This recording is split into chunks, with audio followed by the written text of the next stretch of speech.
Et bonjour à toutes et à tous, il est 8 heures. Bienvenue au Crypto Café, là où l'info éco, la macro et les cryptos se croisent chaque matin. C'est toujours autant lent sur ce marché des cryptos, il y a toujours rien à se mettre sous la dent. C'est légèrement rouge quand même ce matin. On précisera que c'est légèrement rouge ce matin. Allez, c'est parti, on démarre le Crypto Café.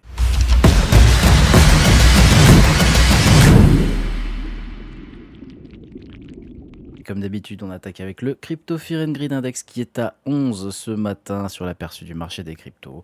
Bon, bah, toujours en peur extrême, j'ai envie de dire. Pourtant, c'est lent. Il se passe rien depuis quand même un petit moment maintenant. Depuis, allez, le 6, donc ça va faire bientôt 2 semaines qu'il se passe rien, hein. Toujours dans la peur extrême. Écoutez, ça fait plaisir, hein. On va continuer d'attendre patiemment. Côté des ETF, écoutez, il y a de la sortie très légère, ça bouge pas, c'est très stagnant. On a vraiment rien à se mettre sous la dent, hein. La Bitcoin dominance qui est à 58,1%, Ethereum à 10,3% et les autres à 31,6%. Pareil, c'est lent. Prix des cryptos ce matin. Allez, on a un Bitcoin qui est à 67 000 dollars. On perd un petit pourcent, rien de méchant. On a un Ethereum à 1975 dollars. Bon, bah écoutez, voilà, encore une fois, je sens que ça va être une journée fort intéressante. Malgré qu'on ait eu la minute de la Fed hier. Il y a quelques inquiétudes qui ont été émises, mais d'un autre côté, il y a aussi des bonnes choses qui ont été émises. On y reviendra à la fin de cette matinale, tranquillement. Le XRP qui perd 3,90%, qui est à 1,41$. Solana qui perd 3,30%, il y a 82 dollars. On y reviendra également à la fin de cette matinale. Il y a un petit graphe qui m'intéresse dessus et un petit peu de spéculation. Je sais que vous aimez ça quand je pars dans des théories un peu tarées. Ça peut être rigolo. Le Dodge qui est sous la barre des 10 centimes, qui perd 3% ce matin. On a Hyperliquid, pareil, et qui m'intéresse très fortement, mais lui à beaucoup plus long terme, et on en parlera également à la fin. Il est à 28 dollars à 70.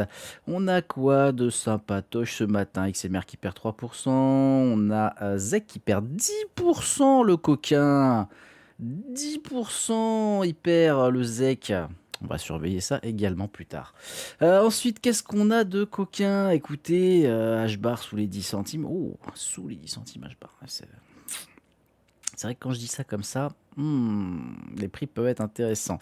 Allez, Polkadot à 1,31$ qui perd à 3%. C'est quoi ça? Bon, c'est les mêmes coins, on s'en fout, ça fait plaisir qu'ils se pètent la gueule aussi. Uni qui perd 3,60%. PP qui perd 4%. C'est lent, à part de la perte sur certains où ça descend fort. Il n'y a rien à se mettre sous là-dedans. ICP 56%. ICP quand même qui avait bien performé, faudra le surveiller, ce petit coquin. On sait qu'il peut avoir des très très bonnes performances. À les côtés du calendrier économique et le secteur traditionnel, c'est toujours férié en Chine, c'est toute la semaine comme ça, je vous l'avais dit, hein. On est tranquille, c'est le nouvel an chinois. À 14h30, on aura l'indice PMI, qu'est-ce que je dis moi? L'indice manufacturier de la fête de Philly qui est attendu avec une baisse. Donc à surveiller par là. Ça peut être sympatoche. On attend également une très légère baisse des inscriptions hebdo au chômage, donc il faudra surveiller. Si on l'a réellement ou si on a un rebond dessus, on ne sait jamais. Les stocks de pétrole brut qui étaient énormissimes la semaine dernière, on va voir si la prévision à 1,7 million de barils se refait. Let's see, ladies and gentlemen. Côté des news crypto. Allez, bon, première news crypto qui m'intéresse fortement, c'est Hyperliquid qui consacre près de 30 millions de dollars à la politique DeFi de Washington. Donc là, ils se mettent vraiment dedans. Ils s'y intéressent très fortement. Ça fait 1 million de jetons hype qui ont été délégués, entre guillemets, pour lancer l'Hyperliquid Policy Center. Let's see ce que ça va donner. Le fait que la DeFi rentre un petit peu en politique, c'est pas vraiment ce qui me fait plaisir. Mais parfois, il vaut mieux aussi être à l'intérieur du système pour pouvoir s'en sortir le mieux. Donc, c'est pas une mauvaise chose en soi, même si, voilà, encore une fois, ça c'est ma vision personnelle de la chose. Plus on reste loin de tous ces mecs-là, et mieux on s'en sort, entre guillemets. Voilà.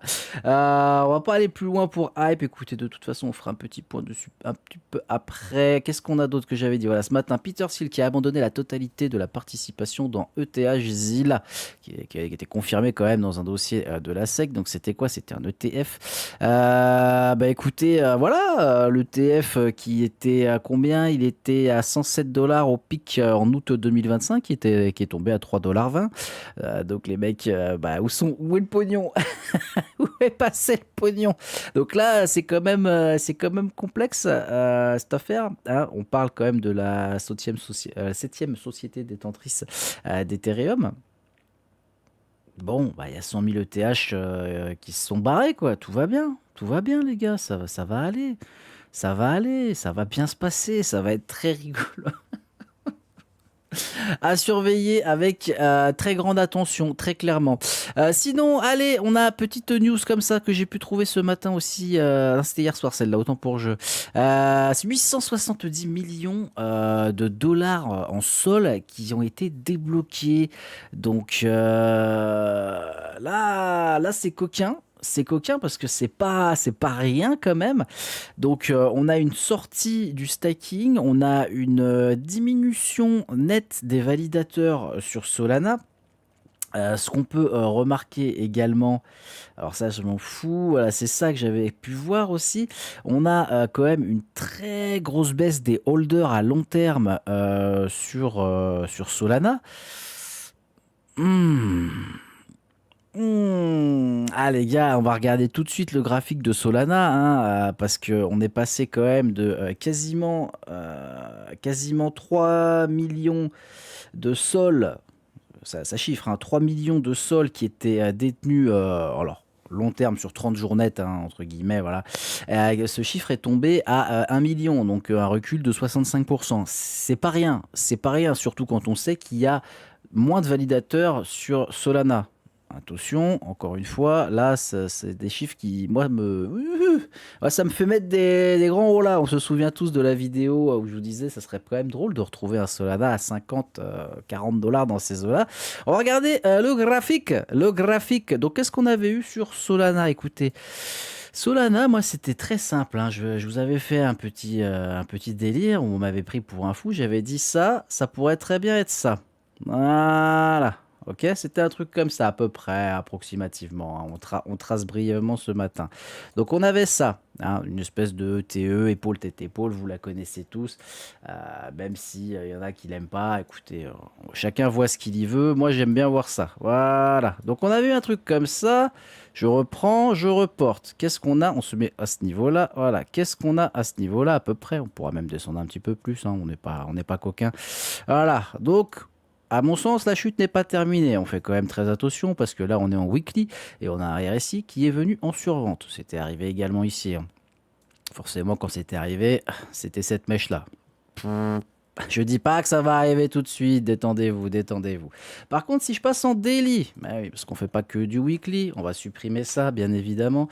Moi, si je passe en weekly, ce que j'aime bien regarder dans ce genre de cas, hop, on va descendre juste ça un tout petit peu. Voilà, c'est ça. Ça, là, je connais. Généralement, j'aime pas. Je dis pas que ça va arriver, encore une fois, mais en général, j'aime pas. Pourquoi j'aime pas? Bah parce que ça peut tout simplement faire un espèce de truc comme ça, regardez. On va se positionner comme ça pourrait juste être un espèce de... Ah! Ah! Et là, vous me dites, ah non, il va pas recommencer. Eh bah si, je spécule sur un espèce de big flag énorme qui rentrerait aussi dans la mentalité que je vous dis depuis le début, qui est que on va rentrer dans le déni sur les cryptos, ça va remonter, oui, il va y avoir un espèce de FOMO à la con, et on va se repéter la gueule, voilà, tout simplement. Pourquoi je vous mets un truc comme ça? Bah tout simplement, voilà, moi pour moi ça pourrait faire ça, tac, tac, tac, tac, tac, tac, tac, tac. Bon, peut-être pas aussi bas. On va regarder parce que j'ai tracé un petit truc tout à l'heure qui m'intéressait quand même fortement et qui est ceci. Voilà. À peu près, à peu près. Ah, ça pourrait y aller, hein. Ça pourrait y aller, ça serait plutôt intéressant. Donc quelque chose comme ça pourrait être vraiment pas mal sur Solana. Donc encore une fois, voilà, on va me dire, ah mais il est fou, ça ira jamais là ou quoi, ok. Bah écoutez, moi je me fous, voilà, je le dis comme ça, tout le monde le sait. Moi je me fous un ordre d'achat spot Solana à 50 $. Voilà, comme ça c'est fait, c'est dit, et puis prenez-moi pour un fou ou pas, hein, c'est pas grave, ça me dérange pas, très clairement, d'aller chercher ça. Alors peut-être qu'on n'ira pas jusque-là, hein, si on veut s'amuser, on peut très bien se dire, allez, on peut se tracer une petite traîne comme ça. Oh, moi je les adore ces traînes-là, ouais, véridique, je les adore. Ça pourrait très bien faire un truc comme ça, revenir ici, et ça serait magnifique au niveau du RSI. Ah ouais, ah non mais si, bah, attendez, bougez pas, ça je l'ai pas vu tout à l'heure. Allez, admettons, on fait un truc comme ça. Tac, tac, tac, tac. Petit pic. Tac. Et après, on fait ça. Et là, ça nous mènerait, ouais, et ça nous mènerait ici. Ah, ça serait incroyable. Parce que ça nous mènerait plus ou moins sur fin septembre, octobre. Dans ces eaux-là, ça permettrait de péter, ça correspondrait à un cycle plus ou moins entier. Ça serait pas mal, ça serait vraiment pas mal. Allez, trêve de spéculation, je pense que ça peut être très intéressant d'avoir ça, très clairement, sur Solana. Donc, moi, je vous l'ai dit, voilà, j'ai foutu un ordre d'achat spot à 50 $ sur Solana. Ça peut aller en dessous, ça peut jamais venir me chercher. Moi, je pense que ça viendra me chercher à 50 $ et ça me ferait très plaisir, puisque après, on pourra avoir une très belle remontée dessus. Bien évidemment, sur le prochain cycle, un nouvel ATH pourrait être intéressant, hein. Donc 50 $ tout 300, ça fait x6.